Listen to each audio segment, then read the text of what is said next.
Hello everyone, this is Pandina. Today I'm going to sing a song from Baby John movie, which is a Bollywood movie, and the song name is Hazar Bar song.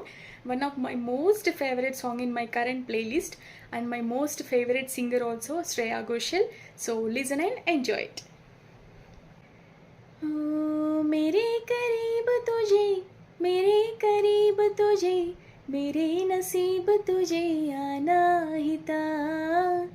हर एक हाल तुझे, हर एक हाल तुझे, मेरा ख्याल तुझे आना ही था।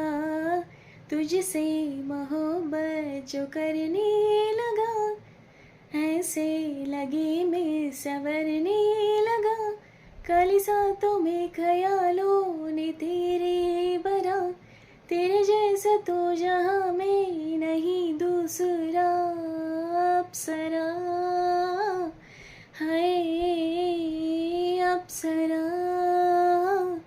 हे बेहतरीन बेहतरीन अपना कल बेहतरीन है। हाँ, हाँ, हाँ। Thank you all.